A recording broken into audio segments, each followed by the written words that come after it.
Howdy, everybody, and welcome to another episode of the Okayest Trapper podcast. As always, we are brought to you by the evil geniuses over at Mountain Tough Fitness. If you are looking to get in shape for any outdoor pursuit, they are your go-to resource. Use the promo code Okayest30, all caps, OKAYEST30 to get a free 30-day trial and get started today.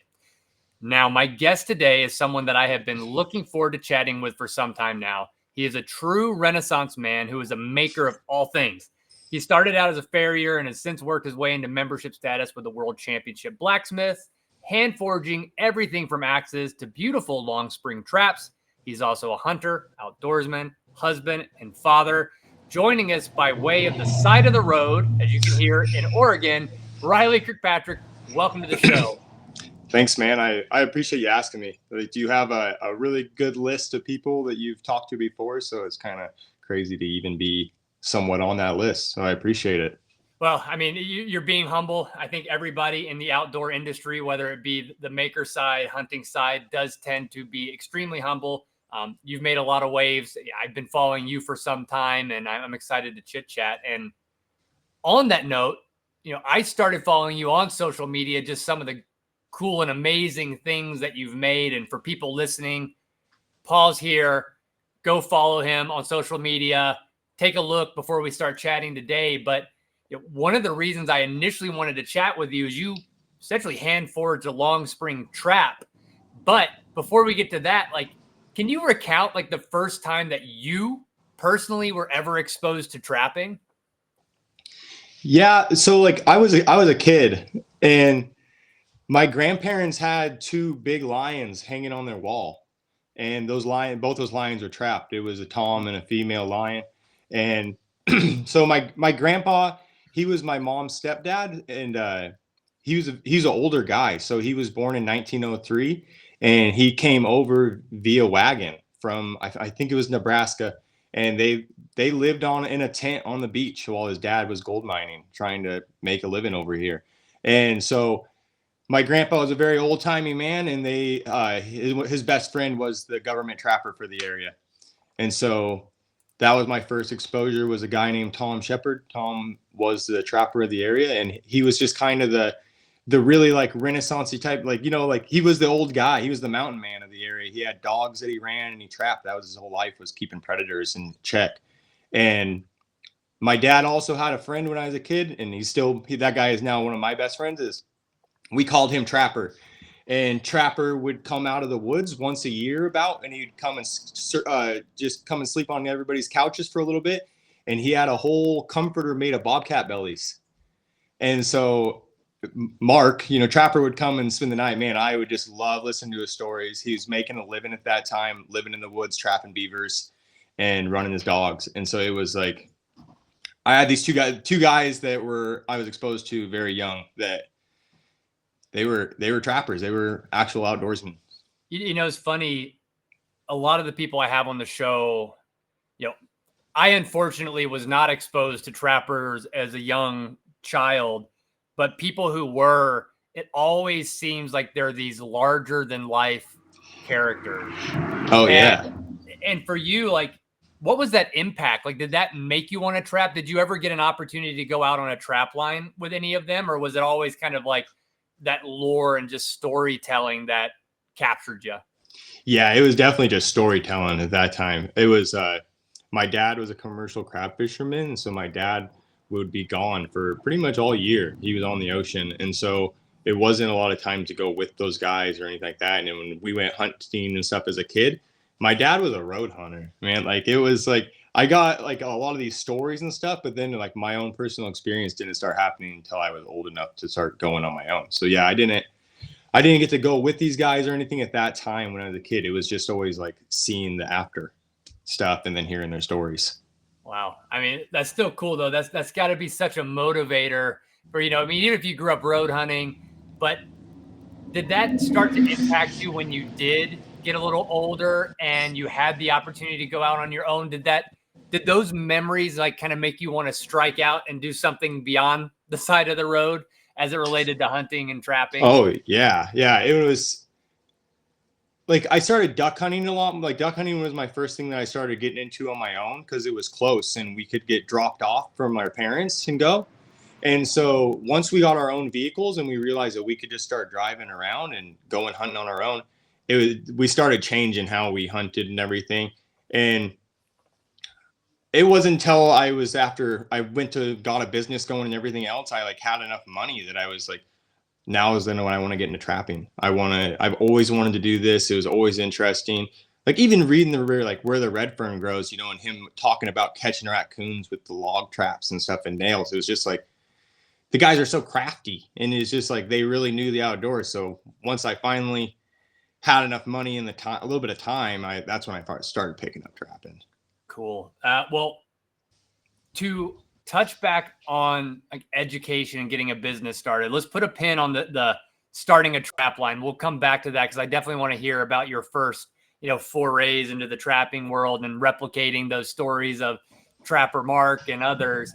But I believe you and I are around the same age. I mean, is mid-30s the right guess? Yeah, I'm 34. Okay, so we're the same age. I'm 35. Nice. For me, where I grew up, kind of in a rural suburban area, like I was strongly pushed to do the 4-year degree thing where, trade work and working with your hands was something that for whatever reason was shunned upon, to be frank. And I kind of reluctantly went down that path, but I know you took a completely different path. So I'd love for you to maybe give us a little bit of a background, especially for listeners who might not know who you are, like what you did for your education to get your business started and what you're doing now. And maybe talk a little bit about resistance you got for the path that you went down. Yeah. So I definitely had a weirder path, and I grew up kind of in the same type area. There was a mix of rural kids, a lot of country kids, city kids, and a lot of those city kids were also like, we had a lot of mills around. And so either like guys were loggers or they worked in the mill, And so it's definitely a mix of people around, but like I wasn't a good student either. And so I'm just being real honest about that. And so I don't think no one very encouraged me. Like they're just wanting me to graduate at this point. Like they're just wanting me to get through the thing. It's like I was really into wrestling and stuff too. And like I didn't get to wrestle past my sophomore year because I was just not a good student. Yeah. And it was just, and so I got kicked out of high school when I was also a sophomore. I was the area we grew up in, fighting was just kind of a thing, and it was just like and I was a wrestler. And so I got in a fight and we got expelled out of school. And so we got kicked out. And so I got kicked into the trades pretty early. And so I had already at that time kind of worked a little bit at some steel places and some fab places being a grinder kid. Mm-hmm. And other times I was working with this old man that we were rebuilding horse trailers because I team rope too. And I grew up around horses. And so I was already getting kicked pretty hard towards the trade. So when I got kicked out of high school, I went ahead and got a job at a fabrication shop because my mom just like, I needed to go do something. And so I did finish high school through online, thankfully to my mom. Like she pushed for me to still get it. So yeah, I definitely didn't get that pressure to go to college. I think they were just trying to keep me out of jail for the most part and like not do anything too much worse. And so they kept me really busy with the horses and I kept busy with work. But then again, I was not a very good employee either because I was just, it wasn't that I wasn't a hard worker. My dad was a really hard worker. And everybody I grew up around was in the trades too. So I guess like my grandpa that came over on the trail, he owned a lumber mill and he was in a logger, and my uncle built airplanes and like the other one built bicycles. So they were all tradesmen and building stuff. And I worked at a steel yard and I didn't get along with the other manager, the other guy that worked. I was an assistant millwright and there was a sales manager, and I didn't get along with this sales manager, and me and him got into a little scuff. And so I got fired. And so it was at that time I went back and I was hanging out with the guy that was building horse trailers. And he's like, you aren't a very good employee. You're a great worker. You just don't work with other people very well. They start slacking off and you start getting upset. He's like, you need to probably go do something by yourself. And we had already started shoeing some horses and trimming our horses and stuff. And so his son-in-law was a farrier, and I got along with the guy really well. And he's the one that's like, man, you should probably just go to horseshoeing school. You like metal and you like horses. You should maybe just go give it a try. And so that was it. I was 19 years old, and I headed to horseshoeing school in Missouri. That's like it led me down this whole other path, man. That's awesome. And I want to keep pulling on that thread, but I have to say, so you saw the people, and you've listened to some of the shows in the past, the people I've had, but man, the percentage of trapper individuals, great guides, and just people who work with their hands who happen to be wrestlers and have a problem with authority, like it's unreal. Like I was in a similar boat as you. I didn't get kicked out of school, but I was a wrestler. I got into some fights, and I had authority issues, so much so that like my dad put me in like his shop, because similarly, my great grandfather was a welder, grandfather. My dad's just an engineer, design engineer, but he worked in fab shops. So like when I was 15, to stay out of trouble, I was in there threading pipes and, just learning to weld and do basic stuff just to keep me out of trouble. Yeah. Idle hands, man. There's something to be said. Like I still got shoved down the college route, and there's something to be said for, I think, that tenacity. Like I think you could call it entrepreneurship, because like, I have problems with authority, and it sounds like the same problem you had, which is not from any sort of laziness, right? It's actually the opposite. It's when you see others not going to the same degree you are, that's extremely frustrating. Yeah. If they're trying to cheat, get around working or something like that, it just drives me insane. And I'm cool with the boss that if they're working hard, like, man, if you're working for me a little, you're working just as hard, like I'll keep busting. I do think it's a wrestler mindset. I have noticed that same thing of guys, even like I do a lot of I'm not trying to go to another rabbit hole, but like I do a lot of the competitive horseshoeing stuff. And a lot of those guys that are really good competitors were wrestlers. Mm-hmm. And I think it's just because there's no one to turn on to. It's all you. When you go on the mat, your team doesn't matter anymore. Even if you're in a meet and your team building team points, it's you right now. And your preparation is what's going to matter on this day. And so it is. I do think it is a thing that like we're not afraid of work. And the humility. I like to tell this story. Like the first time that I ever did a varsity match, I was a freshman, and our 135 got hurt, and I got bumped up. And this was like my first year wrestling. I had these stupid headgear on. I went to sign in at the table, turned around, and the edge of the mat was lifted up. I tripped over it, fell, broke my nose, got blood time before the match started. And then the kid I was going against was like a state qualifier, and I got like mercy pinned in like 5 seconds. But add a singlet and a cold room to that with your family watching for the first time. Like that's the best type of humble pie learning that will set you up for success the rest of your life. That was, man, the first one I went to is a big invitational. I just got bumped to varsity that day because they like needed the spot. It was like, wasn't even that I was good enough. And so there's a guy right now, Colby Cunnington, that's the guy I was going to wrestle had just beat Colby the year before, like just whipped on him. And so this guy played me like a toy out there. Man, he had to double leg me like 10, 15 times through the meet. Just like he would not pin me. He would just keep letting me back up. It was rough. It was rough. But you learned the value of hard work and humility, and there's always someone out there that's going to be working harder than you. And I think that's a lot of value. But going back, so you went to Missouri for farrier school. How long was that? And what did that process look like? And how did that start to set you up for kind of what you're doing now, which I know is still doing farrier work, but I guess what you could say you're, internet famous for is more along like the blacksmithing. Yeah. So it's horseshoeing in America is really weird right now. So you wouldn't think it, but you don't need a permit or a license or anything to go be a horseshoer. Like you could go grab some shoes and nails and put your card out on the feed store as you're walking out and probably get some business. Where like in England, it's very highly regulated, I mean, even in America, you got to have a license to be a hairdresser, but horseshoeing falls in that old grandfather rules, and there's no regulatory system on it. So schools are all over the board, and mine was really short that I went to. It was only 2 months.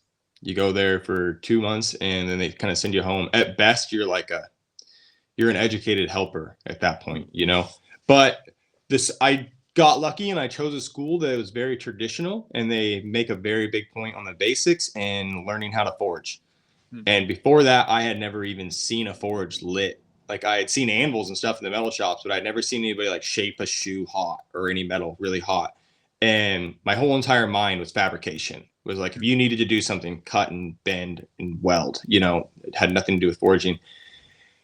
Very first day of horseshoe school, they have this forge, and they kind of whip. That school is very, very hard. Like, they know they only have you for a short amount of time, and they know they're putting their name on you. And so they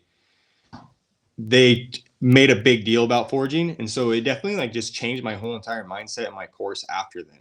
Like, I had this new mindset. Like, even the guy I went back and rode with afterwards for a few years, he wasn't a big forger, but that school made me fall in love with forging so much that it didn't matter. Like, that candle is just going to stay lit.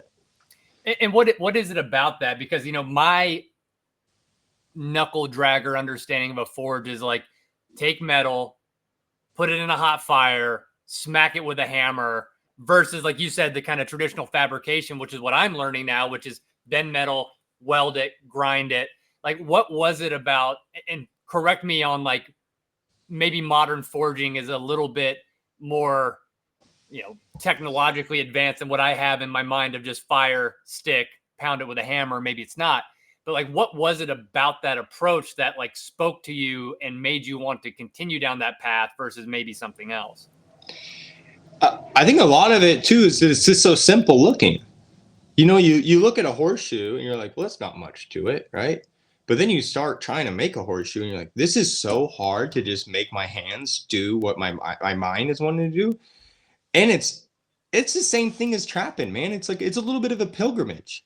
Mm-hmm. Like, it's old. You're stepping back in time. You're just like, and you're just working on this such a basic human skill of like just trying to make basic items and stuff. I think that's what made me fall in love with this. And you know, like, you grew up at the same time, like all those things that are on all the shows that were on, like Jesse James and stuff like that, Orange County Choppers. Those guys were making something from nothing. Yeah. And that's what's so cool about forging. It's like, in fabrication, sometimes you're like, well, I don't have this thickness or this size of metal, so I can't get it there. Forging is like, you are the guy making the metal. And so you can just like kind of form up whatever you want and make it work. It's such a cool thing that just like all the power is in your hand a little bit, it feels like. So you talked about pilgrimage, and like, we'll talk about trapping and your learning curve there, but to stick with the forging side, what was that learning curve like when you showed up to the school and started to learn to forge? Like, how many burns, how much of a pain in the ass was it to even get somewhere passable? It's huge. It's huge. I remember at school, at one time I had a blister on top of a blister, and I was like, I didn't even know that was possible before then, that it was. And I'd grown up wrestling, so it was like, I wasn't a guest to, or, you know, like unfamiliar to hard work, but like, this was a whole entire thing I had never experienced before. It was so hot there. Also, like, we were there in the summertime. It was over 100, like 110 every day. And it was just really, really hot and hard. So it was just very, very hard work. And to the point of like, it's again, something so simple where you're like, I'm just going to hit the hammer here. It's like, man, just trying to get a hammer to do what you want it to do. I'm on year 15 of this since I went to horseshoeing school. And I still have times where it's like, I'm just trying to get my hands to do what my mind is seeing. Like, the arch never ends, you know, you never figure it all out. But the beginning was rough. It was really rough. Do you remember like a breakthrough moment though, of maybe a memory where it was like, okay, like, I've got this, like, I'm going to figure this thing out. Like, it might not have been like the perfect horseshoe, but was there a particular moment that, you know, pushed you down the road to stick with it? I don't know if there's like a particular one day moment, but there was like a year where I started hanging out with this guy named Scott, that was another horseshoe in our area, and he was into making horseshoes and stuff too. And I had just been kind of beating my head against the wall since horseshoeing school. And nothing was like clicking whatsoever. I was just going through the motions. And this guy kind of just like for over the next year, probably just kind of fine tuned things for me. And I started getting a lot of small victories at that point and started figuring things out. So that's probably was like, if it wasn't for him, who knows if I would have kept doing it, but it was definitely when things started making sense and I could see the light a little bit of like, I had something to at least work on. It's so frustrating when you're doing something, you're like, I don't know the mistake that keeps on putting me in the failure spot. And so I can't get out of here. But it's like, once somebody starts giving you like a ladder down in the hole, you know, you're like, okay, I can get myself out now. It's just work. Yeah. That mentorship is key, like across all things. And especially I can relate it to trapping, but it sounds like farrier work and blacksmithing, like it's such a niche thing in the grand scheme of things that, you know, you could easily find yourself in a hole of despair if you don't have somebody giving you that ladder. Obviously we have YouTube and stuff now, but that can only get you so far before you need like hands-on help and eyeballs to kind of. That's what all the old timers say about it. They're like, man, you guys don't know how good you got it. We had to do all this stuff with nothing. Like we had nobody. And now we have like so many competitions and events going on, YouTube, Instagram. It's like, it's endless education opportunities right now. Yeah. And with that, like you came back from Missouri, you had a few years of where you were trying to figure things out. You got some help from Scott. At what point did you say, hey, you know, I want to try some other stuff with metal? Like I got the horseshoes down. I'm making money at it. Let me smack some metal into some other cool shit that people are going to enjoy. It was pretty early. Like I just had already like watching out the shows and stuff like that. You know, you're like, you wanted to make other things. And so it was pretty quick. And you're pretty broke when you come out of horseshoeing school. And so I started making like candle holders and stuff like that, like pretty quickly out of horseshoeing school, just so I could sell them at little tax sales and things, just to try to make a little bit of extra cash out of stuff. And also I really liked making the horseshoes and I sucked at making them. So I was breaking tools all the time. And the tools are really expensive in my mind at that time. And so I started just making the tools. And so that's really what started pushing my blacksmith side of my business really hard. Is I was making my tools for myself for quite a while. And then I realized I started traveling to compete and that was expensive again. So I was like, well, I can make some extra tools and I could sell them when I get to the competition to these other horseshoers. And then I'll pay for my entries and my gas fees for getting here. And so and then it just kept on building to the point where like I had a big old waiting list of tools before I even went to the competition. Isn't that ironic though? Like, you know, where you're starting to find success, like it came out of your own failures to where you needed to build your own tools because you kept breaking them. And then that's kind of at least the foothold you got into what you're doing now. That's pretty awesome. Yeah, it's what made me go from, because I got to a point where I had so many orders on my board that I was like a year behind. And it wasn't a great spot to be in, because also it's like I was a year behind, but I was taking deposits on all this stuff. So I had a bunch of people's money. Wow. And horseshoers are just, and all people are not very good patient. And so you would tell them like, hey, I'm a year out. Well, you can almost bet at like 6 months, they're going to come and do a check-in and see where their stuff is. And that just got really annoying to the point where I wasn't doing anything else in life. I was just locking myself in the shop. And so I had to completely just like eat it. I was like, all right, I'm going to not take any more orders. We're going to be broke for a little bit because we're not going to have any other deposit money coming in. And we're just going to live off the shoeing money that I was doing. But I had to like kind of drop and not take on any more clients for a bit so I could get this board done and I get the wait list done. And so that's really what made my business shift from mostly horseshoeing to the blacksmith side too, is because I had to make that stop. And so once I got through that list, that's when I was kind of like free to do whatever I wanted to make. And so that's when I started making random things of like the axes and stuff like that. I was just like, whatever I was using at the time and screwing with, I was like, I bet I can make one of these a little bit better. And so I would just go give it a try now that I had some free time in the shop and I wasn't ate up with horses. And so is that the evolution you've been on now, like from farrier straight up to then making tools for farriers, cutting that off so you could get caught up and have the freedom to kind of play even more, which is the axes, the long spring trap we'll talk about, other stuff. Is that And that's kind of the window you're in now. Is that mostly what you're doing, or are you balancing all three of those things now?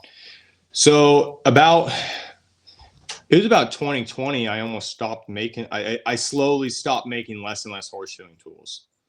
So the horseshoeing tools is great, and I figured it out to where I would just make tools and I'd post them on my Facebook and I'd sell them pretty much right away to other farriers. And so I didn't have any wait list or anything like that. No one was ever waiting on me. Horseshoers are just really hard on things, and there's a really weird like lineup made of it. Like if they break your hammer after 4 years they've been using it, they're gonna come back to you and be like, "Hey man, I need a free hammer." You're like, okay, like you've just been hitting this thing against other hard metal every day for a really long time. It's gonna break. Eventually something's gonna break. And so that's what made me kind of transfer into more everybody else and less farrier tools. So now I'm still shoeing horses. I don't really make any farrier tools. I taught a young guy how to make some tools, and so he pretty much does all that on his own, and he does a great job. And then now I'm just mostly doing axes, pans, and other little random items that I come up with at times. Wow. I mean, that is an awesome journey, and probably one that you might not have been able to predict yourself being on back in high school. But with that, like the thing you mentioned when you were talking about blacksmith work is that step back in the time capsule. That's the same feeling I get when I go out trapping. So let's talk about that. So let's talk, like, when did you actually finally get to go out and either run your own trap line or be out on a trap line with somebody else that you knew?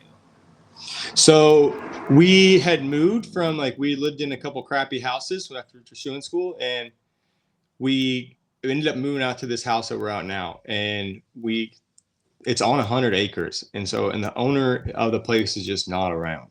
Mm-hmm. He's kind of a different guy. He leaves to Thailand a lot of the year. And so he has this really prime piece of property in the middle of the coastal foothills of Oregon. And it finally gave me a place to trap pretty much. And so that's what kind of pushed it, is we were seeing coyotes everywhere. We were finding dead fawns and really bad raccoon problem and stuff going around. So it's like, well, man, I can buy some traps and I can just trap here. I can figure it out. So I had called Trapper and asked him the stuff what I needed to do, and kind of figure out. And I had bought a dozen traps off of the internet, Mm-hmm. I bought some Dukes and put them in the ground, and I started catching stuff. It was not making a lot of mistakes, and it's catching a lot of off bycatch and stuff, letting it go. But that was the first into the go. We have a lot of public land around here and everything, but it's kind of a weird thing too, because it's public, but it's really private timberland. Yeah.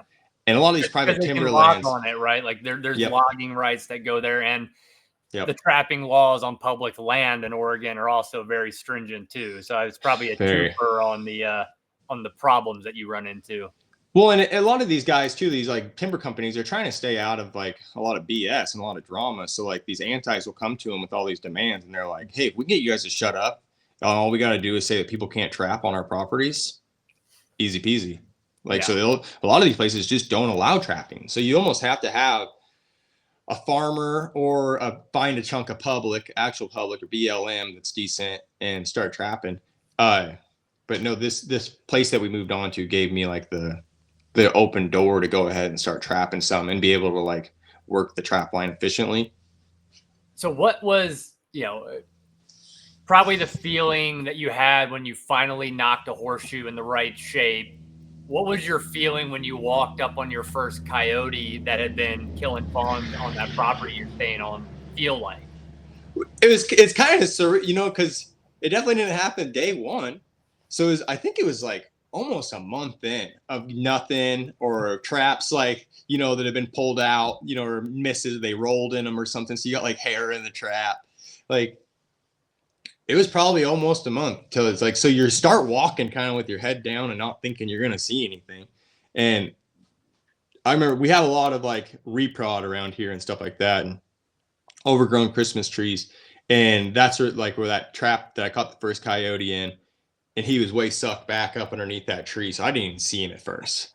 Like I was just sitting there looking at like, man, this thing does not look like it did when I left it. So it was the first time I ever seen a catch circle. It was like, it's trashed. I have no idea why it's so And then all of a sudden this coyote started growling at me. It's like, oh, all right. Like this is like, it took me a while to kind of register that it actually came together. Yeah. Because it just seemed like it wasn't going to happen, that it was way harder than I first initially thought.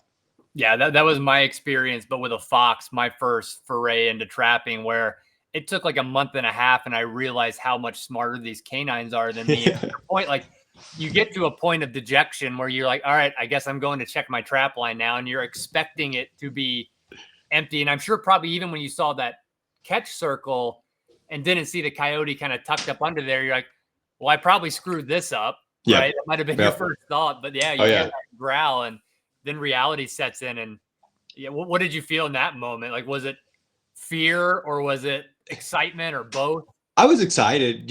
I'd already been exposed to hunting quite a bit, so shooting things stuff. So it wasn't like scared of them or anything, but it was, I remember I shot it, and then I didn't really know what to do at that point. You're like, man, I guess I've done all this, and I've never really fully thought about what I was going to do with this animal as soon as it showed. Like, I don't know how to flesh something.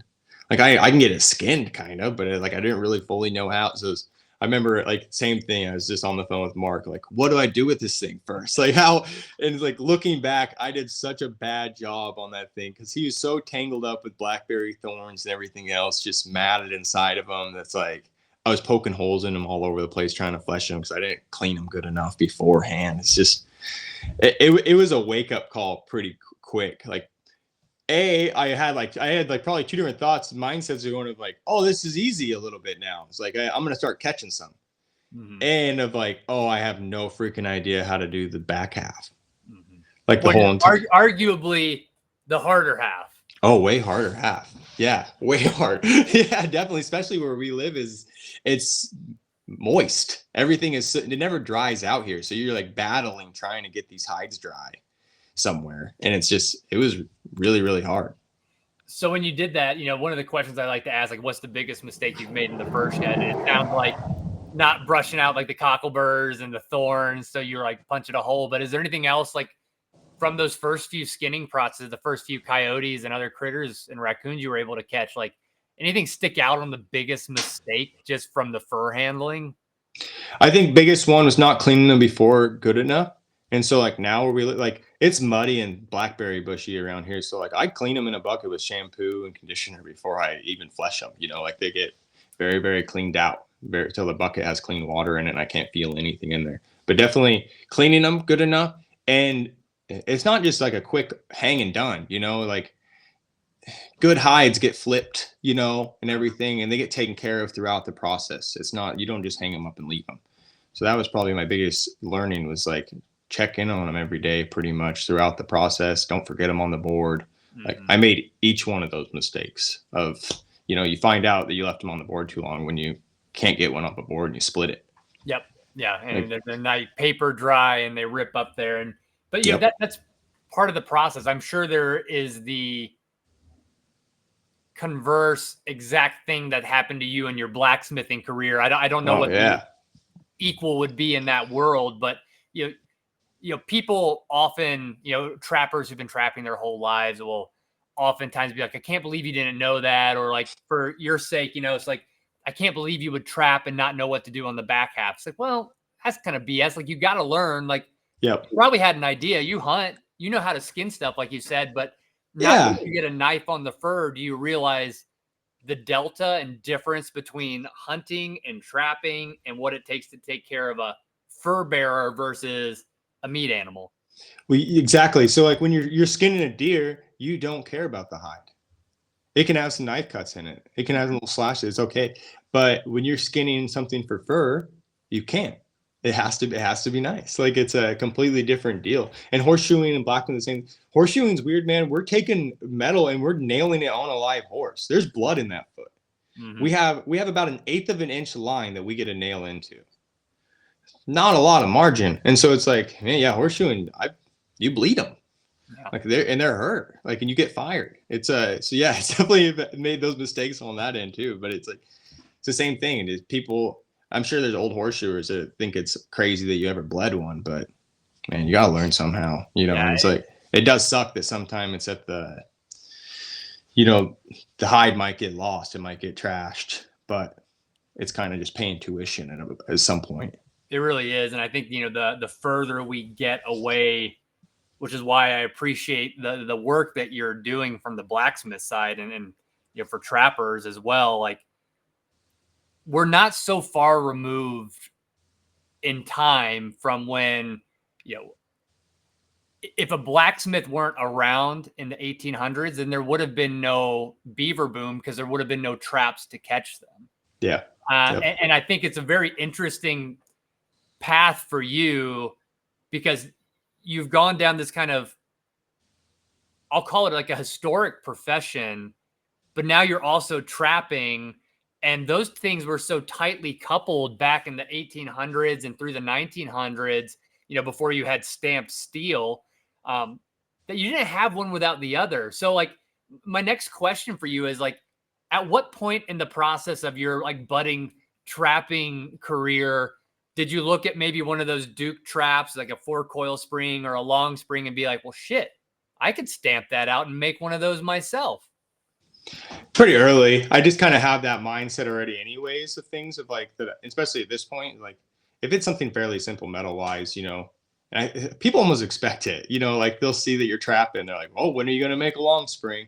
Because like, that's just what I do in my horseshoeing world, was like each part of it, I'm going to make the tool or every part of it. And so it was pretty fast, but I had a local trapper that he was getting out of it. And so he gave me a bunch of traps. And so I think that's when it kind of like, when I fully saw like a new house and everything is like in my hands, like I could make one of these. Like this could be something. And how cool would it be to make one, and then be able to use it. Yeah. So for those listening on Spotify or anywhere else that's audio only, I apologize. But for those watching on YouTube, I am pulling up the most beautiful hand forged foothold that Riley had created. So as this is up, I'll drop it off here in a second so we can see each other's faces again. But like, what iteration of trap was this for you? Because if this was number one, sign me up. Yeah. Paying for it. But how long did it take you to get to the point where you were able to forge a trap that is, actionable and looks as good as that one does? That was number 3. That was I'd made one screwing around just by myself. Me and some buddies one day screwed around making one. That one was a little better, but I just always looked at like, I like a new house. I like their frame, like the base frame and everything. They're really hard spring, like, so they're fast. And I think it was a Sleepy Creek number 4. They had kind of those square jaws like that. They were a real high catch trap. And there's never a fancy trap. Yeah. You know what I mean? Traps are always kind of just cheap looking. Even like a nice old new house is like, that's as nice as it gets, but it's still not real fancy. Like it's still not, I don't know. I was like, man, how cool would it be to have one with like some file work on it and stuff and like really clean the thing up and make it all look nice and crisp. And so that was, I probably thought about it way more than anything. That's, I think it went okay because I had it planned in my head a lot. So pretty early on in this like a little bit of a route, but it's like, so pretty early on, I was hunting more and still doing my blacksmith, but I couldn't really afford a bunch of like new camo or anything like that. And so I just on a limb reached out to Ryan Callahan and was like, hey man, would you be up for trading some camo or some gear for like an axe? And he's like, dude, I'm going on a moose hunt and I need a small axe. And so that opened up this little door, and I had done some trades with Ryan and some work with them. And it was about 2 years ago, I was on a spring bear hunt, I think in Idaho actually. And I got back and I had a couple of missed calls and emails from Steven Ranella. So it was like, kind of like, well, that's like, to me, I know Steve gets a hard rap sometimes, but he's a really nice guy. He's a good, solid human being. And that was a little bit my opening to other hunting, was reading his books and stuff. And it's like, oh, this isn't that crazy. I just need to go find a place in the woods to go hunt and just make it happen. And so he'd contact me to work with him through the Long Hunters deal. And so I made these belt axes for his Long Hunter book, and he sent me a bunch of information on traps at the same time. And So we wanted to try to make some traps together. And so that's what really Did he made me know do that this. did he know that you had experience at that time, at least kind of screwing around with building some like mock new houses? Yeah, we had talked about it. And so he knew that I'd given it a try, and he knew that I was a trapper. Mhm. And so that's what he wanted to just see what I could come up with. He's pretty like hands off really on the deal. He's like, man, read the book, see what you think is appropriate for the timeline, and get something made.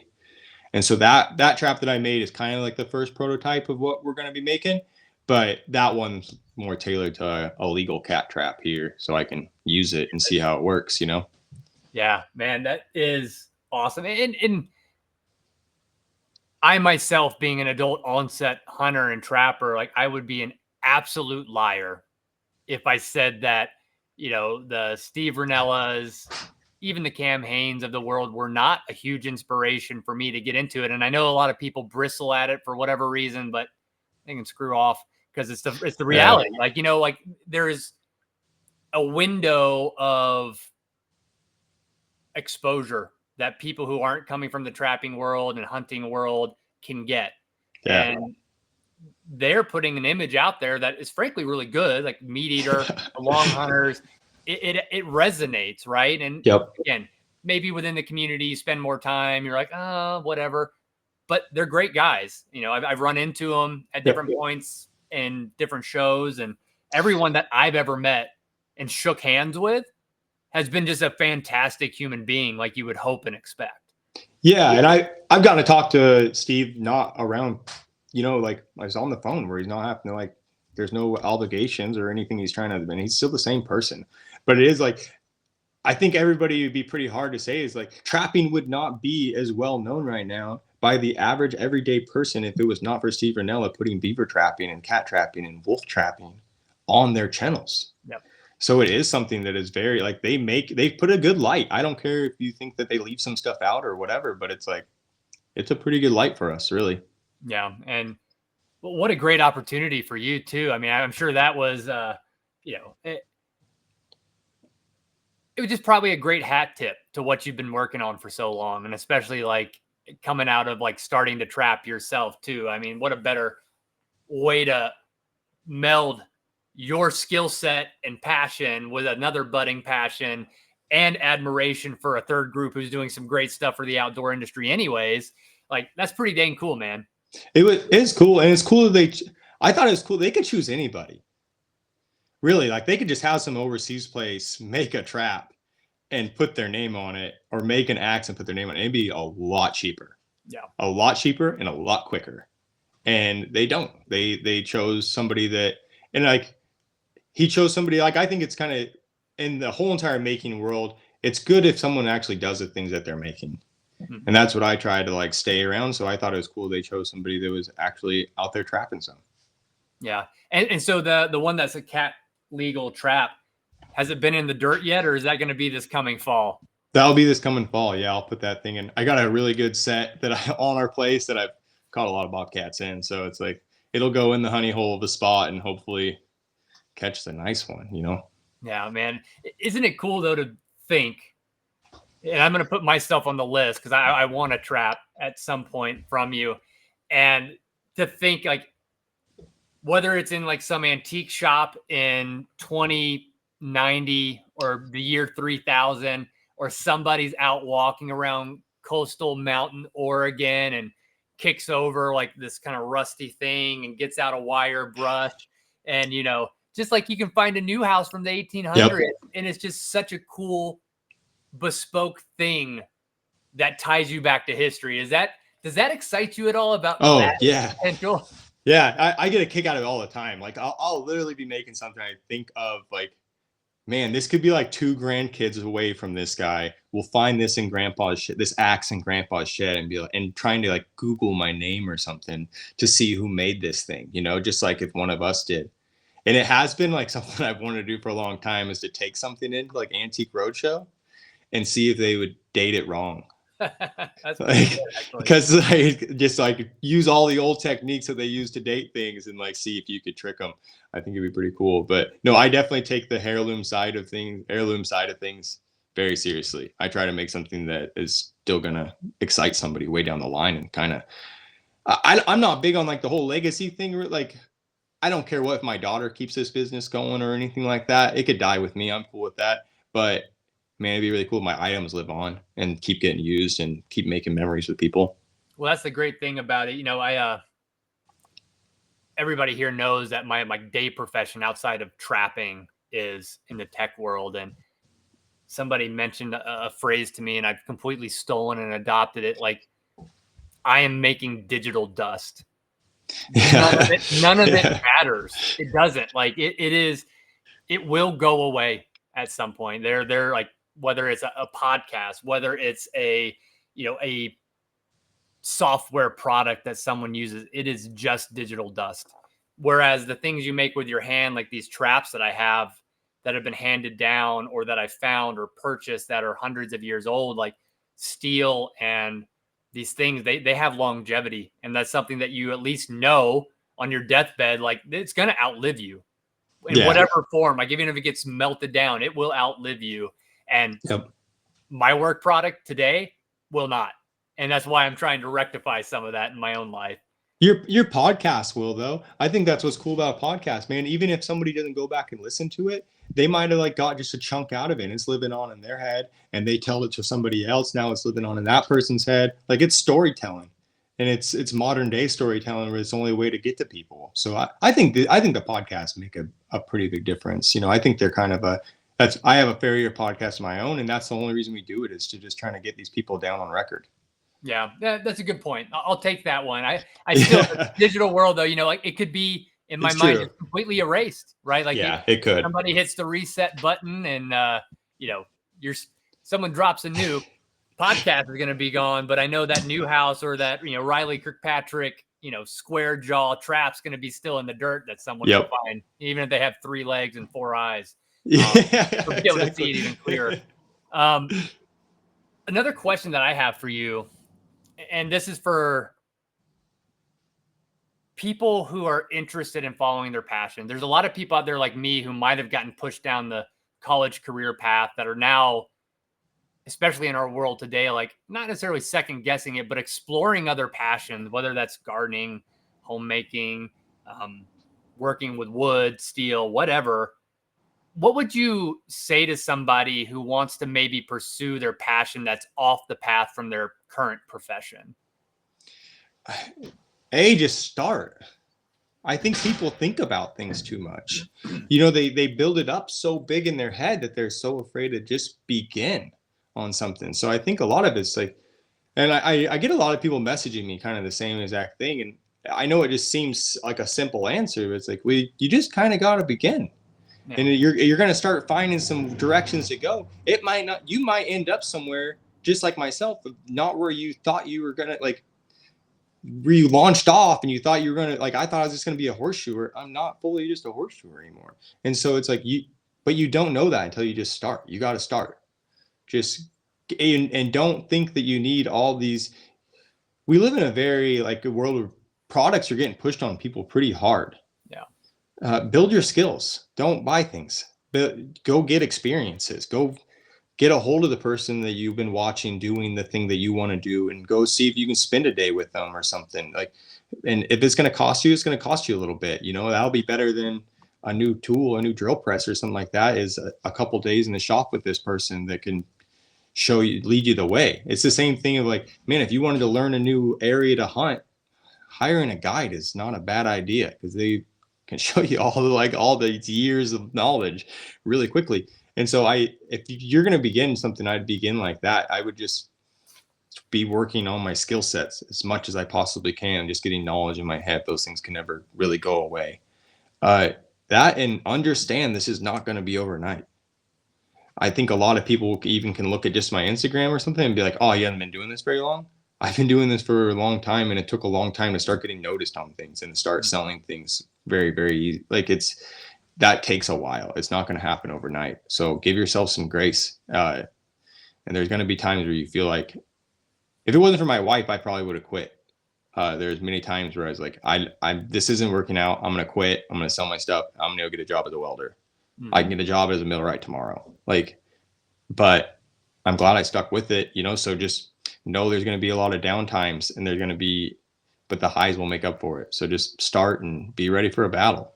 Yeah, I mean, for adults and maybe people who haven't had the same exposure to grit and resilience building through sport. For us, it was both wrestling, and I know you're thankful. I'm thankful for that. How would you suggest people prepare for that kind of grit and resilience it takes to get through that? Like, obviously, you have a supportive wife. So do I. So finding people that are in your corner will help when you're at your lowest of lows. But for that kind of steady state, do you have any advice on how people can kind of build that resilience to push through in those times?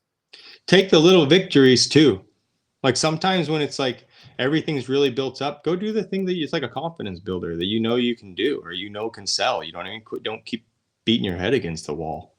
Even if that's something that doesn't have anything to do with what you're doing. If you can just go do something else for the day and get that little boost to feel good, go do it.